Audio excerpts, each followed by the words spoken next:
What's going on, Corey Gang Fish fam? Welcome back to your favorite Monday show here on Fish for Thought. I'm your host, Chris. Without further ado, let's get it started with Fish Tank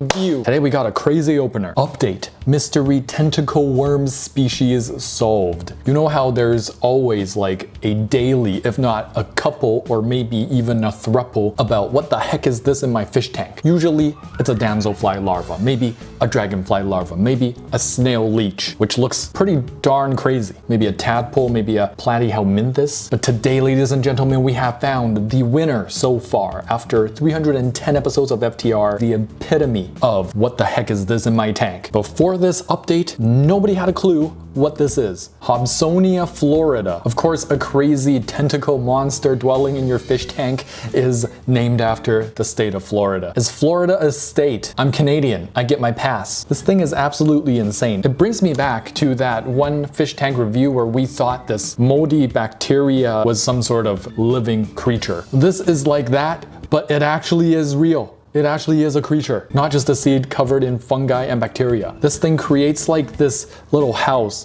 for itself and then just bam, Zoidberg, Davy Jones. How did you come across this creature? Is it in your tank? Yup, from random scoops of water and sediment. That's the magic of this hobby, how vast fish tank aquarium hobby is. Some people just go outside and scoop some water into a jar and then let things happen. Now the crazy thing about this is, watch this. Congratulations on getting the first footage. I don't think people realize how amazing it is to be the first person to get footage / clear detailed footage of an animal. Congrats indeed. This is pretty darn monumental for this sub. This is peak Reddit zoology. The first actual detailed footage, video on video of the Hobsonia florida. It is a tube-dwelling polychaete worm. By huge coincidence, also my full nickname in high school. The lore goes deep. Look at this. This is straight up horror movie design. Worms are crazy. When you think worms, when you think Annelidae, you think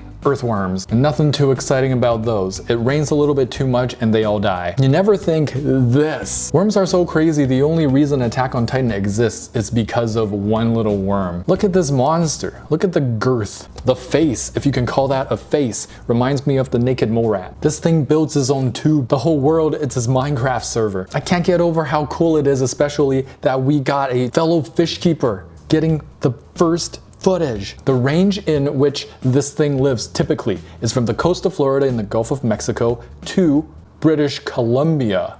As someone who lives in British Columbia, I'm now scared to go outside. I was scared to go outside before this worm. Social anxiety. Cool. As a Floridian who swims in the Gulf of Mexico often, I'm gonna go ahead and stop doing that. So the gators weren't enough. You should probably never do that. Full stop. As a Floridian, you should stay home. Contrary to popular belief, this thing only looks sinister and will probably inspire multitudes of horror movies. But it does not even hunt. It's not poisonous. It is not a predator, it is not venomous. It just looks freaking cool. This has inspired me to go out and get footage of rare, never before seen creatures. Of creatures that never got their footage taken.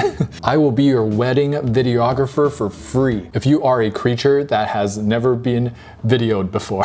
EV sent in their 3.8 gallon lowboy. A very unique scape with this lowboy. That tree looking thing is a tiger bark ficus. Never heard of that. Looks really cool. Looks like a bonsai. You bonsified it. There's ferns, a mini orchid, a mini waterfall filter, and some cherry shrimp. Perfect stocking for this little lowboy tank. It is zen. The scape is clean. It is a perfect decorative piece to any room. That glass is beautiful. 5 out of 5 decoration. Should be studying but went and bought fish instead. Should have studied instead, then you would have killed 2 birds with 1 stone. You would have, instead of abusing fish, not abused fish. So they get to hopefully live better lives than this. Number 2, you probably could have gotten a degree instead of becoming a garbage man. Although garbage man make good money and they do the job that no one else wants to do. But if there were no garbage man, you would notice that. If there were no YouTubers, you might notice for a little bit, but at least it doesn't start smelling like poo-poo. Garbage man more important than YouTubers. This guy must be onto something. Maybe we should all stop studying and go abuse some fish.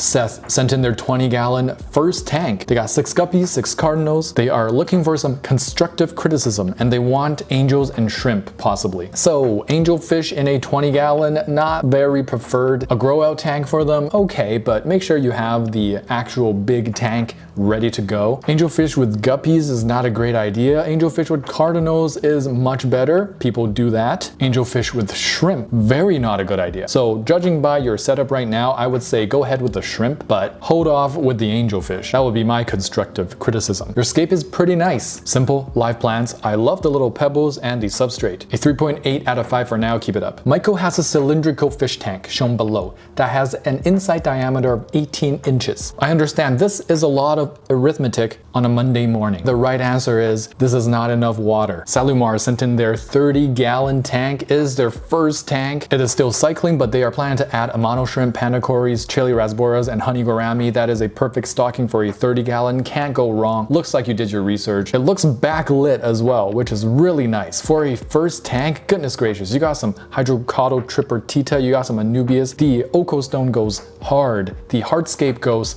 hard. You know what else is hard? Absolutely nothing. A 4.49 out of 5, keep it up. This has so much potential. To figure this one out, what is that I'm looking at? I'm trying to zoom in. That looks like a fish that's on your bed. And then we have a praying mantis. Okay, can I just say that there is a lot going on in this bedroom. My bedroom, and I believe most people's bedrooms, are not this eventful, I have to admit. This is a very eventful bedroom. You could use a little less events in this bedroom where you're supposed to sleep and relax. Judging from these 2 photos, I believe the mantis yeeted one of your little fish from your fish tank onto your bed. That is a lot for a bedroom, I have to say. McDaddy Diddle, that was my nickname in elementary school, sent in their 20-gallon river tank with a 60-gallon filter. That's like a dude with a 2-incher driving a Ford F-350. What you know about that? They got glass cats, danios, chain loaches. Whoa, chain loaches mentioned. Corridors, glass goby, rainbow goby, shrimp and snails. The stocking in here is absolutely wild. This is a wild looking tank as well. Everything's healthy. A side sloping scape valve is right in the front. That is a bold technique and it works. 4.5 out of 5, keep it up. Dive bomb was right on target. No way. Yo, did that snail do it on purpose? Let me know in the comments below what you think. Team did it on purpose. Team, no, that was an accident. I swear, the snail is sick of this betta fish nipping at his antennae for the last time. Dive bomb, dude. Someone make an edit. 5 out of 5 revenge. Finally found a way. Oh my goodness. It looks like OP finally found a way to feed their coolie loach without their coolie loach being terrorized by yet another betta fish that loves terrorizing. The betta fish is like, how do I get onto that food? Damn it. The coolie loaches can now enjoy in the privacy of their own homes without being nipped and slurped up like noodles. Do we feel a little bit bad for the betta fish that has been secluded, excluded? No filter, no water change, no CO2. Just some serious outdoor time and sunlight. That's what you need, that good vitamin D. These plants are incredibly healthy. It looks like you're pumping the CO2 and the ferts, but you're not. They're just getting natural sunlight. Man, I wish I could do this year round. It just gets freezing in the winter times. Winter doesn't even have to come before it starts freezing. And there's fish in here as well. Jealous. There's something magical about the sun that hobbyists are underutilizing, and guilty. Okay, the amount of times I said don't put your fish tanks near the window because of sunlight. I mean, it's true, like to beginners, that's not something you want to be worried about, okay? Uncontrollable light means crazy algae outbursts, and this channel is geared towards beginners, so like that's kind of what I like to say, among other things like water changes. But no, really, this hobby is it's never black and white. You can always not do any water changes, and you can always put the fish tank near the window or just only use the window as the sole source of light. You just need to research it and experiment with it. I don't know, it's a whole different subject. I gotta make some videos on it. Yeah, a lot of work to do. Found out 2 things today. Having by the fish tanks can be wild and exciting. The staff at Petco are quite narrow-minded. Chi-Chi's planted dreams, what a goat. Check them out on Instagram. Saw this at the Hershey Park Zoo. Bro, are you sure? I don't know what a Hershey Park Zoo is, but this is some. You ain't at a zoo, bro. You're at a yard sale. You're at a 9-year-old spoiled kid's bedroom. What are you doing in that kid's bedroom? I'll give you 3 seconds to get out of that bedroom before I turn my last name into Hansen. That's right, if that is a zoo, my name is Chris Hansen. Have to share the most amazing encounter today. I have never seen anything this extensive before. You haven't seen my Pokemon card collection, very obviously. What's the #1 most attractive thing a guy can say? What I just said. Try that next time when you're on a date. Actually, you don't even need to go on a, you won't even find a date if you talk about your Pokemon collection as an adult man. Wow, my wife must really love me. I'm so lucky. Sorry, I'm just taking a moment. In my Discord server, there is a feel good channel. Good Vibes, I believe it's called. I love that channel. Good vibes only. Okay, but this is also great vibes. This is amazing. I don't know. It seems like the OP does not own this room. So hopefully you're not breaking and entering. If you are, please show some more respect next time. Don't just enter people's houses without permission. All jokes aside, there's beautiful pothos all over, complete with fish tanks. We can call this a fish room, fish garden room. This is amazing. I wish I had pothos that went wild. 5 out of 5 vibes. Guys, I need to vent. I'm a biologist. I've had aquariums for most of my life. I just said that it isn't funny when sitcoms use fish getting killed as a trope for their story, and I'm being burned at the stake. I just don't understand the hate towards fish. Now, so you're a biologist, likewise, but you're probably not a psychologist, and neither am I. So let's play some armchair psychology here. I don't think they hate fish. I think they just don't care. They don't think about fish enough. They are pathetic, they're also apathetic towards fish. They think they're lesser animals. They're probably not actively hating on them. They're abusing animals without even knowing it. Is it trying to tell us something, or was it just a coincidence? Yes, your betta fish is trying to you.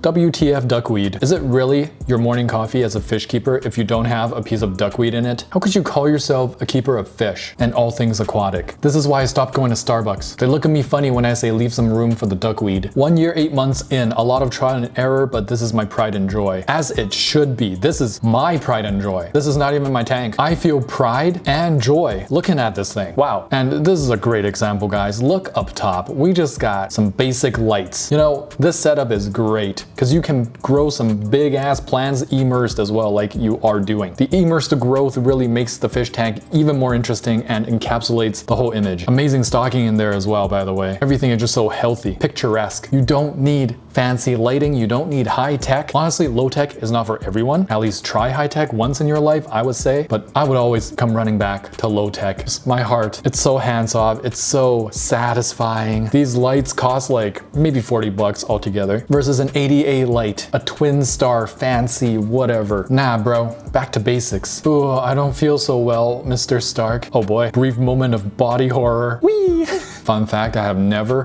personally experienced or seen this in real life in my shrimp tank. I must not be watching for long enough periods of time. I just never caught one of these suckers molting in real action, and I really want to. The brief moment of body horror always gets me. Something can indeed go wrong, and these molting creatures can actually die. But most of the time, it's we time, baby. It's also we time for Fish Tank Review. Welcome back to the end of the video. Thank you guys so much for watching all the way till the end, boosting that algorithm, supporting this channel.